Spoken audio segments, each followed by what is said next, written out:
We are back on the GSMC Chip Shot Football Podcast to hopefully approach this last situation for, like I said, one of the last times, because we are going to bring up the quarterback situation between Jacoby Brissett and Drake Maye and how it's going to pan out. Hopefully, after this weekend, we have a better answer on who the starting quarterback is going to be. Obviously, Jacoby being more of the experienced player, but also Drake Maye impressing a lot of people, not only in his one real preseason game that he got, but also in practice. There's been a lot of chatter on how impressive Drake Maye has been looking, and now this week is going to be pivotal just because we saw the comments over the last few days from Jerod Mayo specifically after the game, and also just heading into this week, how the quarterback competition is very much still open, how both of these guys still have a good shot and a great chance of being that starting quarterback in week one against the Cincinnati Bengals. And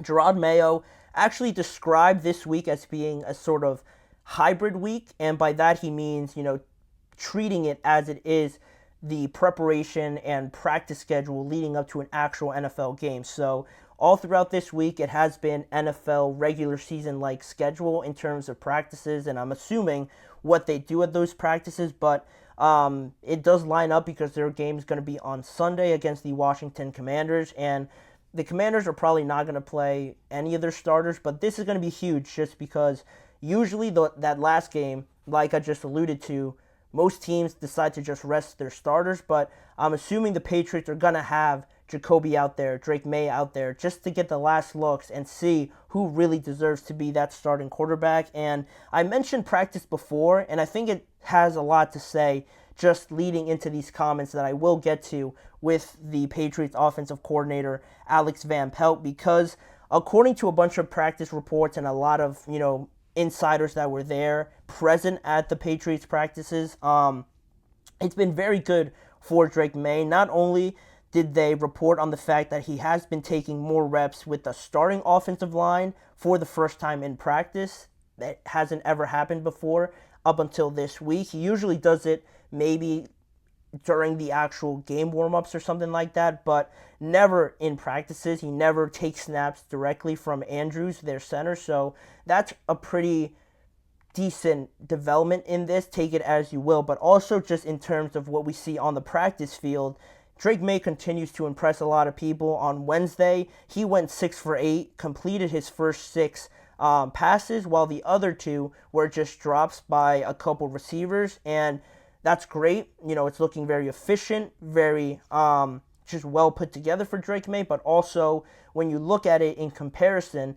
to Jacoby Brissett, he went 3 for 6, and also his first completion, or his first throw, was an interception, not a completion, and his last throw was almost another interception. So you already have a lot of eyeballs on this situation, right, from the preseason games, but now people are starting to follow it closer in practice, and you see it, you look at 6 for 8 for a pretty efficient drive, and then you look at 3 for 6 from Jacoby Brissett, and yet obviously one looks better than the other one, obviously, but it doesn't seem to impact their offensive coordinator, Alex Van Pelt, too much, just because for right now, he explained to media members over the course of this week that Jacoby right now is the starter for them, and he mentioned that when he was asked a question as to why Drake Maye hasn't seen more first-team reps with the starting offense, and he said just because Jacoby is the starting quarterback, that's why. And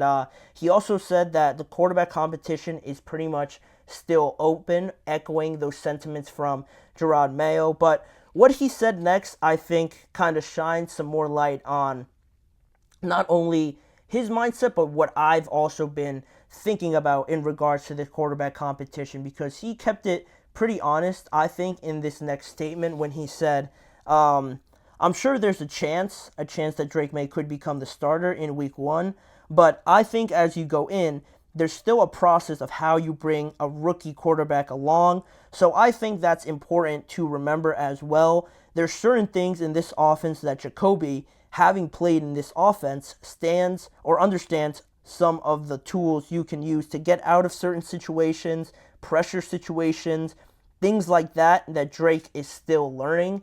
And that says a lot to me just because that's pretty much what I've been trying to say when I've talked about this situation and how and who should start for the Patriots come week one. And Alex Van Pelt just also added on after that people like to bring up the interceptions as an issue for Jacoby, right? Because you see him throw an interception in practice or something like that. He also threw one in the second preseason game against the Philadelphia Eagles. But their offensive coordinator, obviously, he's not putting a lot of thought into that is the best way of putting it, just because he explained it a little bit more to the media, just because he brought up the interception, obviously, but he also mentioned that a play or two before that, they could have easily scored on a play that the receiver ran the wrong route. So obviously that didn't happen. That's great in hindsight, right? But, it turned out like it did. Jacoby threw an interception a play or two after that, and that obviously gets most of the headlines. But Alex Van Pelt, following it a little bit closer than most, is not too worried right now about the interceptions or the poor play that Jacoby might be showing from an outsider's perspective in terms of who is gaining the edge over the other in this quarterback battle. And again, it kind of points to the fact that yesterday I mentioned Justin Fields, Russell Wilson, how they're looking in preseason. The results and the overall look of it might not matter too much right now, but there are certain things like the effort, the just the decision making you have as a quarterback, especially in that position.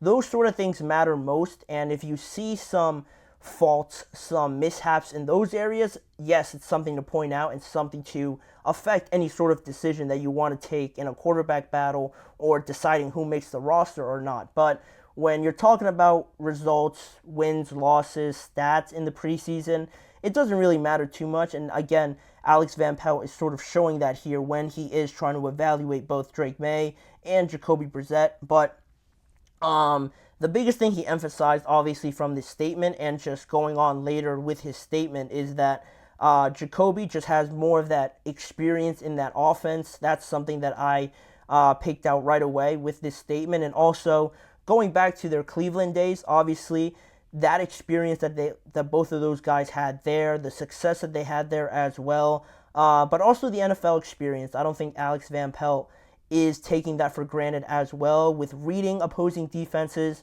knowing how to decipher disguises, certain blitz packages and things like that, how to audible out of it.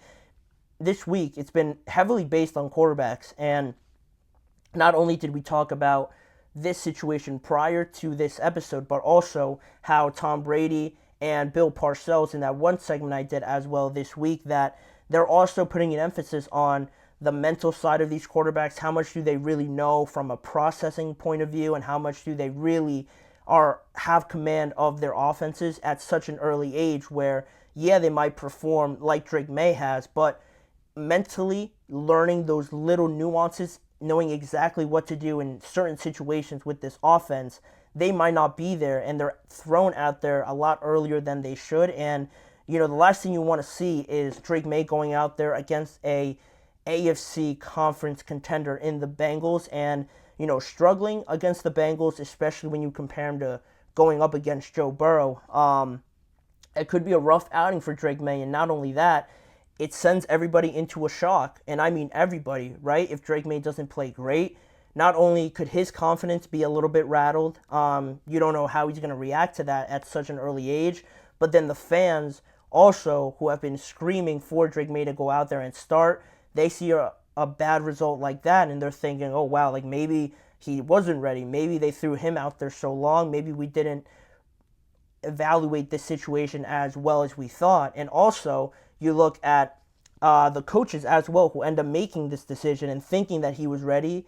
They get smacked in the first game, and now they're questioning everything on whether or not they made the right decision or not. So a lot could go wrong, and that's where my sort of bias lies with this. I feel like you have more to lose in this situation than you have to gain, just because the Patriots are just at the beginning of getting this car rolling again, getting it started once again. So it'll be interesting to see, because right now it seems, just based on this statement, that Alex Van Pelt would want to go with Jacoby, but I feel like Gerard Mayo has been a little bit more open and willing to explore the option of naming Drake Maye the starter. So it'd be interesting just because I'm sure both of them are going to have their intel when the decision is made. But I'm assuming that Gerard Mayo has the final say in this. So if they do disagree and Gerard Mayo still goes with Drake Maye, how does that dynamic work? How does that pan out for them?